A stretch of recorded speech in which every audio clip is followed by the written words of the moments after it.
पहले तो आपके चैनल को धन्यवाद करता हूं। पर जब जैसे मैं टनल के अंदर पहुंचा तो जो वहां श्रमिक थे, जो हमारे भाई लोग थे, सबसे पहले पूरे देश के लिए जो 13 दिन से जो रेस्क्यू चल रहा था, 17 दिन से जो रेस्क्यू चल रहा था, बहुत ही ऊंचे दर्जे का था। जैसे मैं टनल के अंदर पहुंचा, उनका रिएक्शन इतना था कि जैसे मैं अंदर टनल के अंदर प्रवेश हुआ तो सबसे पहले मैंने उनको पूछा कि आप लोग कैसे हैं, पैनिक ना हो, हम एनडीआरएफ की टीम पहुंच चुकी है आपकी सहायता के लिए। तो वो बहुत ज़्यादा खुश थे, कुशल मंगल थे कि एनडीआरएफ की टीम पहुंच चुकी है, हमें पूरी उम्मीद है कि हमें एक एक करके बाहर निकालेंगे।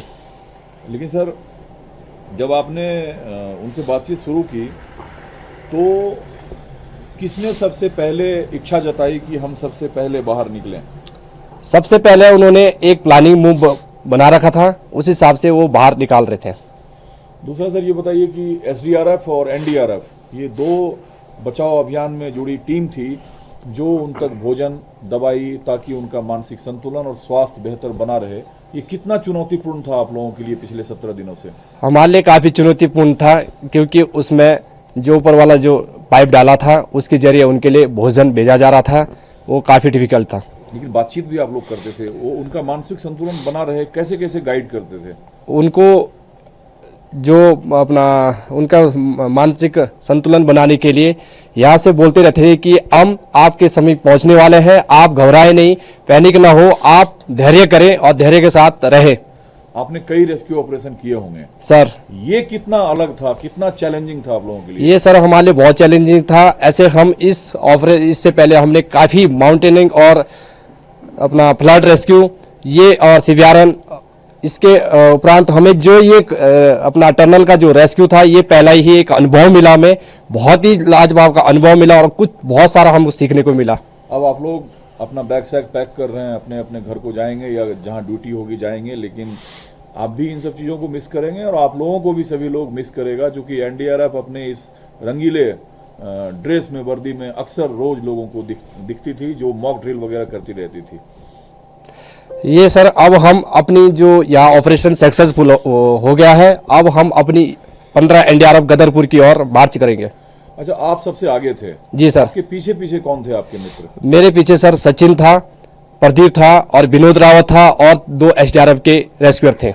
ये कैसे चयन हुआ कि ये 5-6 बहादुर सबसे पहले आगे जाएंगे? जो हमारी जो अपना ऑर्गेनाइजेशन कर रहे थे, डीआईजी साहब और हमारे कमांडेंट साहब, उनकी ये देखरेख में ये ऑपरेशन चल रहा था और एसडीआरएफ के जो कमांडेंट साहब और डीआईजी साहब, उनकी गाइडलाइन के अनुसार हमें तय किया गया कि सबसे पहले आप एक एनसीओ के नाते होते आप उनके गाइड रहेंगे। और कितने लोग गए थे आप लोग? कितने लोग तय हुए थे जिसको जाना था? हम पूरी जो टोटल टीम थी हमारी 12 की टीम थी, 6 लोग अंदर जाने का था और 6 लोग बाहर जो हमारे उनकी रिकवरी करना था। एक सर आखिरी सवाल है, जब जैसे पहुंचे वो 41 लोग किस अवस्था में थे? बैठे थे, खड़े थे, एकजुट थे, अलग अलग थे? वो जब मैं अंदर गया तो नजारा कुछ और था। वो सब लोग खड़े थे, एक ही बार उन्होंने जयकारा बोला, एनडीआरएफ की जय हो, भारत माता की जय हो। वो लोग इतने उत्साहित थे कि अब हमारे पास अपना सहायता के लिए कोई न कोई पहुंच गया है और बहुत ही मतलब इच्छुक थे कि हम सबसे पहले निकले। लेकिन वहाँ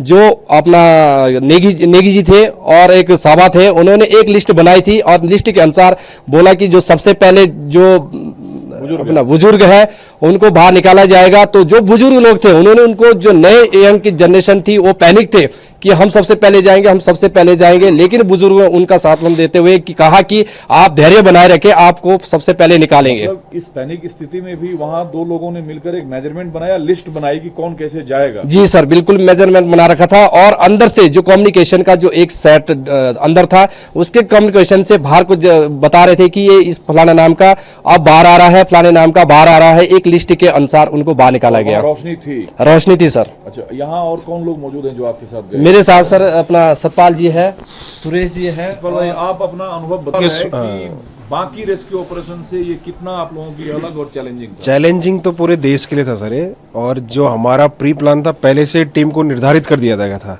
12 लोगों की टीम थी, उसमें 4 हमारे जो रेस्क्यूअर थे फ्रंट में थे, जिन्होंने आगे टनल में मार्च करना था।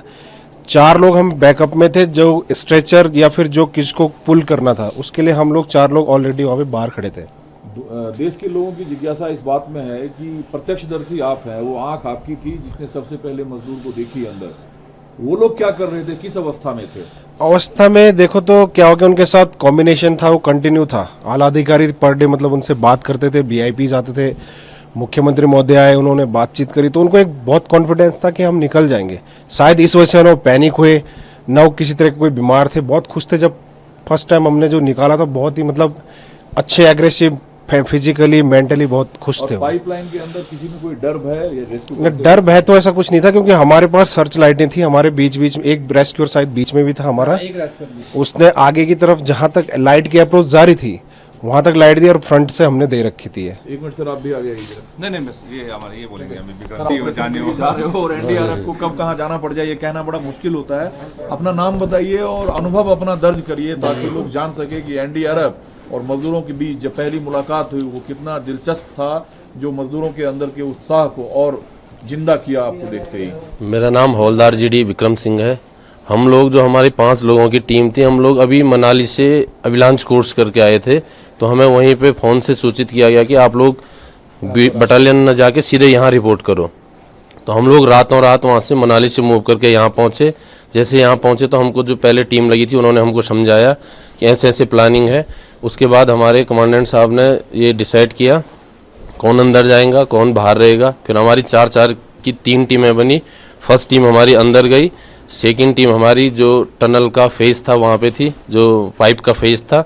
तो उसके बाद हमने धीरे धीरे करके फिर अगर रेस्क्यू में लेट होता तो फिर हम चेंज होते। 4 लोग अंदर। 41 लोगों को कितने टाइम में आप लोग निकाल लिए? बड़ी जल्दी सब लोग निकल गए। हाँ, लगभग 1 से 1.5 घंटे में सारे निकल गए थे। अच्छा, ये जो अनुभव है ये यादगार रहेगा और कभी भविष्य में भारत देश में आप जैसे जवानों की जरूरत रेस्क्यू के लिए पड़ा तो आप लोग विश्वास से लवरेज रहेंगे, भरे जी रहेंगे। जी बिल्कुल बिल्कुल। हम ट्रेनिंग के दौरान भी हमारी टनल के अंदर से क्रॉलिंग होती है। ट्रेनिंग इससे भी छोटा जो टनल होता है, जो बिल्कुल ट्रंच बनाए जाते हैं सीमेंट के, बिल्कुल कन्फाइंड स्पीड में, उसमें हमको काम करने और चलने की ट्रेनिंग दी जाती है। ये 17 दिन जो गुजरा आप लोगों का यहाँ, आपके परिवार के लोग भी आप लोगों को कॉल लगातार कर रहे होंगे, उनकी उत्सुकता क्योंकि सबको डर था, क्योंकि टनल के अंदर तो आप लोग भी होते थे, सबको डर होता था टनल को लेके।